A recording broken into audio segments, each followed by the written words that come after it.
What's going on, guys? Welcome back to another sneaker review on the channel, and today we're taking a look at one of the most anticipated Jordan 1 releases of the year so far, the Air Jordan 1 Shadow 2.0. Welcome to the channel if you're new, and welcome back if you're already subscribed. As you guys know, I'm a huge Air Jordan 1 fan, so I was really stoked to pick these up. Now, on the downside, I did buy these a couple weeks early. I paid a couple $100s over current resale value right now, and I still got them like a week after their release. An app or a marketplace definitely screwed me over. It took the seller like 6 days to ship them out. They should have just canceled my order, honestly, because I paid hundreds of dollars over the current resale value, and I got them late, so I couldn't even get the full value out of reviewing these shoes early. So, whatever. So the Air Jordan 1 Shadow 2.0, or Light Smoke Gray. This is a shoe a lot of people were looking forward to. It's not an OG colorway, but it definitely has the OG vibes that we really love when it comes to high top Air Jordans. This is kind of a fusion sneaker between the Air Jordan 1 Shadow and the Air Jordan 1 Chicago. They take like the color blocking that we know and love from the Chicago and use the Air Jordan 1 Shadow color scheme. Now, I do think this gray that they use for the shade of the Jordan 1 Shadow 2.0 is a shade lighter than the typical gray we're used to seeing on the OG Shadow 1.0s. And one thing you're also going to notice is that these are going to closely resemble this shoe that I have down here. They're very, very close. I already had these when I paid stupid resale for these. I feel kind of silly, but there's quite a few differences between these two sneakers. So if you guys want to see a detailed comparison, I'll be posting that on my second channel, SneakerTalk 365, where we also review a lot more shoes over on there. But I don't want to compare these for too long. You guys can see a side-by-side comparison. They're near identical in terms of the shoe. So if you have these already, this is probably going to be a sneaker you can pass on. Honestly, the color blocking for the Shadow 2.0s also remind me of like the reverse bread. The way they have the black on the like main panels right here, like the toe box on the side of the shoe. Then you have the main color, or in this case, a shade gray, wrapping around and being the main accent color on the shoe. When you get the shoe like in hand for the first time, like my first impression of the shoe was, dang, this is a really solid Air Jordan 1 high. Not really disappointed by anything that they did with the shoe, and the fact that the resale prices aren't too high for these right now is really inviting for maybe someone who might want to cop their first pair of Jordan 1 highs, because you guys know how crazy high top ones can go up, right?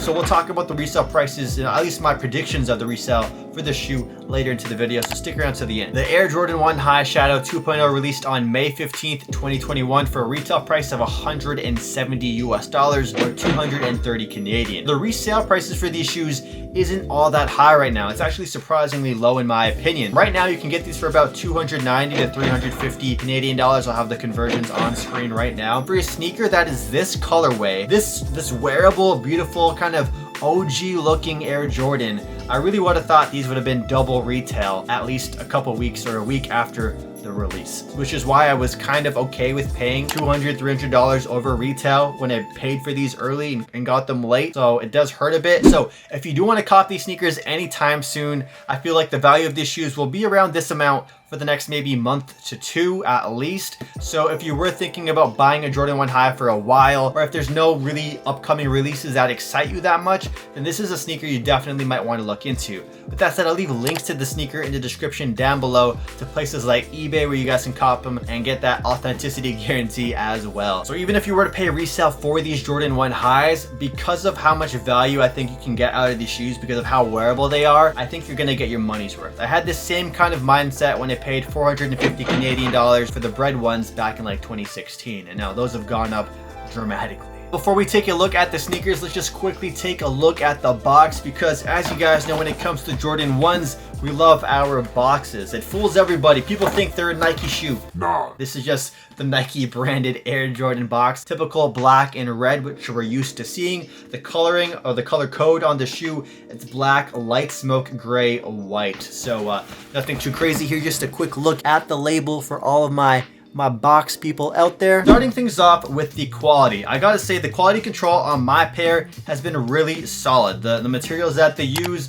there's no bad stitching. Everything looks really good on this shoe. Now, I've heard some people have been complaining about the quality, so it might be by a pair by pair basis, but this pair right here looks just fine. And one thing I'm really thankful for that they did with this shoe is they have the regular stitched in Nike Air logo on the tongue. I'm not a fan at all when they had that rubberized like logo, that tag at the top. They did that for a couple of recent releases. If they did that on these, I would have been like just really disappointed. So the fact that they kept it more of this OG with the regular fabric here, I appreciate that a lot, Jordan Brand. It looks better next to all my other Jordans that have that similar kind of look. That's just how I prefer my ones. Maybe it's just me, but let me know what you guys think in the comments. These also use genuine leather, not the typical super cheap faux leather that's on the Jordan 1 mids. So if you were upgrading from mids, you will notice that the quality on the highs is definitely better. Now, the quality of leather that they use isn't amazing by any means. It's pretty average. I would compare it to any other recently released Air Jordan 1 high, and it's just this black smooth leather texture. I know some people really love tumbled and pebbled leather, but this is really smooth. Taking a look at the Wings logo debossed into the upper of the shoe, you have that black Air Jordan Wings logo with this kind of glossy finish. It does have a little bit of a shine to it when the lights hit it just right. Going down the center of the shoe, a black tongue with black shoelaces. I like this. It goes for more of a clean, minimal look, which is something I really like. And then you also have some black laces on the shoe, and these actually, when you buy them and you get them in hand for the first time, they're not going to come laced up. They're going to come completely like only like the bottom lace is done, and you have to lace them up yourself, which is always like a nice feeling, you know, lacing up the ones for the first time ever. Always something I like to do. And then you also have some extra shoelaces as well. So these do come with light smoke gray laces. So if you want to swap them in, it's going to match the shade of gray on the sneaker perfectly. Taking a look at the gray hits of the shoe, you have a lot of gray, a lot of light smoke gray going on. You have it on the side of the toe box right here, along with the eyelet area as well, and on the back panels and on the booty. Now this is a nubuck material, it's the exact same material they used on the University Blues and in the Rookie of the Year ones. I want to say the Jordan 1 High Shadow 2.0s are going to be one of the best releases of the year. These are definitely going to be the most wearable, up there next to like the neutral gray high 85s, but I think these are even more wearable because you're not gonna have to worry about these getting dirty. And that's one of the things I love about Air Jordan 1s. The more you wear them, the more you beat them up, the better they look, at least in my opinion. Some people like to keep them super clean, and that's fine too, because right now these look really clean. Just like wearability wise, styling wise, these are gonna go with anything, like literally any outfit.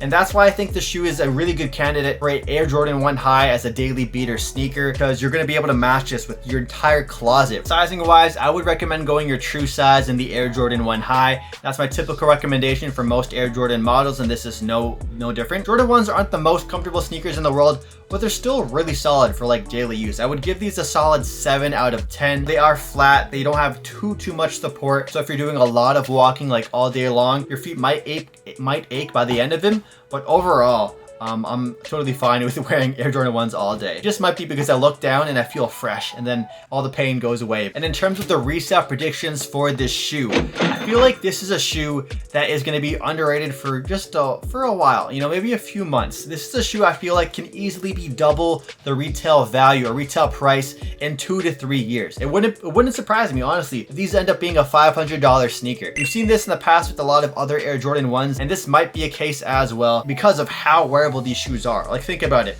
A lot of people who are going to be buying these shoes won't be buying these to collect dust and, you know, have them on display. A lot of people buying this shoe are going to wear them. So with less and less pairs, that stock available on the market, the values are going to eventually go up. This might be the most wearable Jordan 1 of the year. If you wanted a really dope non-OG colorway of the Jordan 1 High that is at a somewhat affordable resale price point right now, this is definitely something I would recommend to you guys. With that said, I would love to hear from you in the comments down below. Comment down below what you guys think about the Shadow 2.0s. Do you like them more than the OGs? I almost kind of like them a bit more than the OG Shadow 1.0s. Thanks for watching. Subscribe for more, and of course check out my other channel, SneakerTalk 365, so I can show you guys the comparison of these two sneakers side by side. Catch you guys in that video. Peace out.